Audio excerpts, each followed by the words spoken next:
All right, folks, part 3, let's take a look at how our choice of inventory, how we do our inventory, how that affects our income statement. So notice here, let me go and put the highlighter on. So here we got FIFO, and we got LIFO. So notice we calculated, by the way, you have the same sales here, but notice how each one of them gives us a different cost of goods, right? Cost of goods for FIFO is the lowest because we use the older merchandise first in the calculation. For LIFO, it's the highest, right? And then weighted average, notice it's in the middle. Now, if you take a look what happens here, when everything is said and done, after you subtract that, our net income is the highest under FIFO, and it's the lowest under LIFO. And under weighted average, it's in the middle.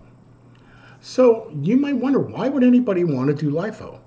Well, the reason is it's to pay less tax. Remember, businesses pay tax on their income. So a lot of them like to use LIFO because it makes them pay less tax. By the way, just to let you know, this is only allowed in the United States. I'm not even sure 100% why we allow it anymore. There's very few actual businesses that in all honesty, that it doesn't really match the flow of goods. Remember, this is just a way to do it.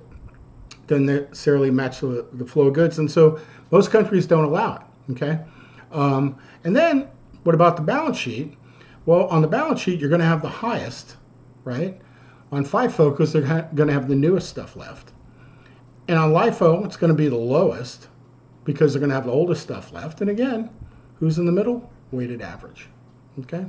So again, why would somebody use LIFO? Well, in all honesty, it's probably for tax purposes. Okay? Now here they're giving you, I guess you could think about it like this. When costs are rising, right, ending inventory will be highest under FIFO, then weighted average in the middle, and then LIFO. Because when costs are rising, the newest inventory is going to cost more, and the opposite would hold true for cost. And cost of goods sold would be the same type of thing. Cost of goods sold, FIFO would be less than weighted average, which would be less than LIFO. And here, declining unit costs, by the way, doesn't happen all that often, but FIFO would be less than weighted average, would be LIFO. By the way, the main thing to remember is weighted average is always in the middle, okay? And you can always calculate it. I'm not a big fan of trying to memorize why this is like this, but with numbers, you could easily see it, okay? So by the way, let's take a look at this here. So for example, see here, rising unit costs, that's what we just had. And it says ending inventory, FIFO would be greater than weighted average, would be greater than LIFO, right? So let's go back to our numbers. So it says ending inventory would be this one, then this one, then this one. That's just what they told us. Now, I know, I guess you can memorize these things. I don't see much point in it. Cash flow effects, same kind of thing. Again, this has to do with tax. Really effects on the income statement. So really, now they're telling you about the tax part of it. But here's the thing. They're going to pay less tax on that right there. Okay? All right, folks. Now we're going to move over to something else. We're going to move over to something called the lower of market or net realizable value. Okay? New topic. Report inventory at the lower of cost or market/net realizable value. So here's the reason that we do this. Part of the thing is, on occasion, inventory gets old, and you have to write down its value. We don't want to overstate what our inventory is worth if it's not worth what we paid for it, okay? And so that's the key. So that's what we're going to wind up doing here. It's not too hard to do. You just have to follow the numbers, and it's pretty simple.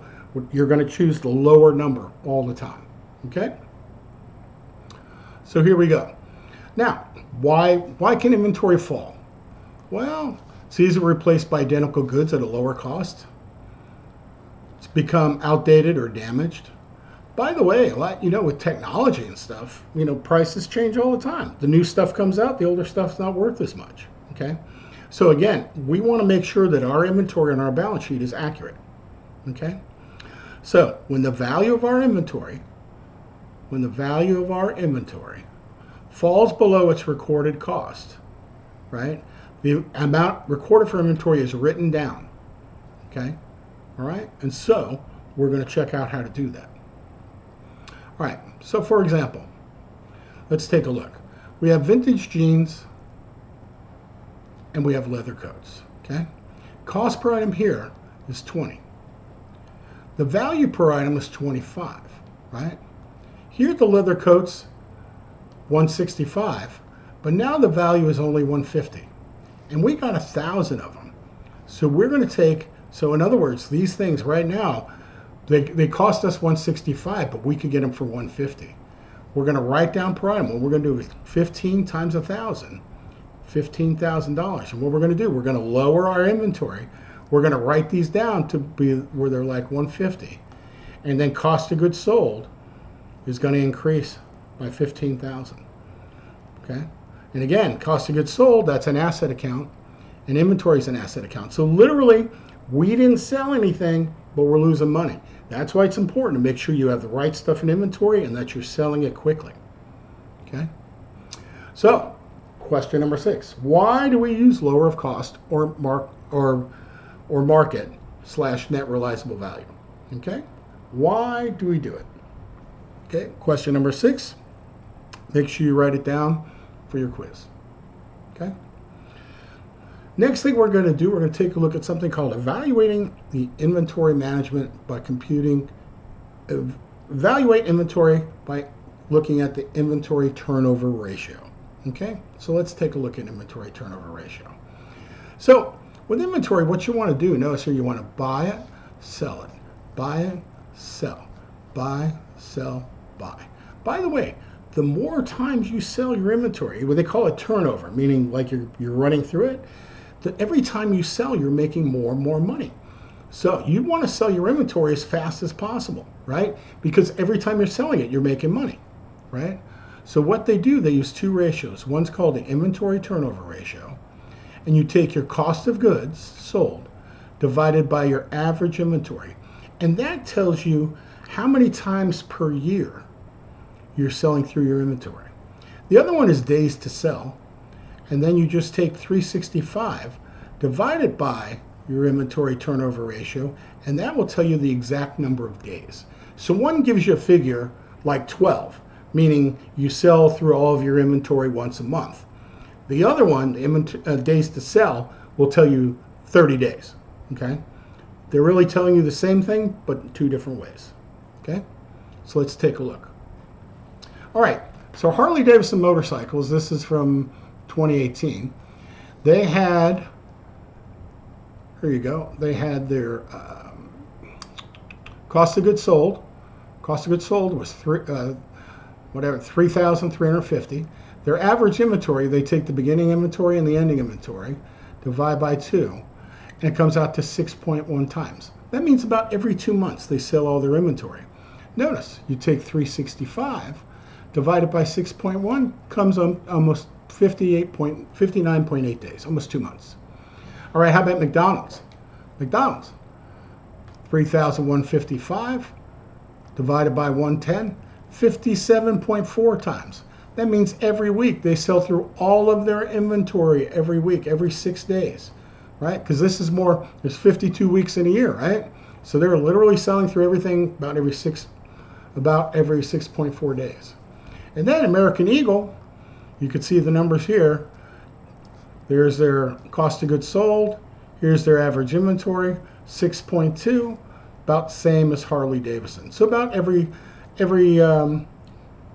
couple months they sell through all their inventory. Okay. And by the way, you would look at this, like you might look at Harley-Davidson versus Yamaha or Honda motorcycles or Suzuki. You know, McDonald's, you might compare to Burger King. So you would compare within the same area, the same type of market. Okay? So question number 7. In general, would a company prefer a higher or lower turnover ratio? Would they want to sell more, turn over more times, or would they rather turn over less times? Okay? Number 7. Don't forget to write it down so you can do it on your quiz. Okay? All right, folks, we're going to stop it there and be back with part 4 out of chapter 7 in just a minute.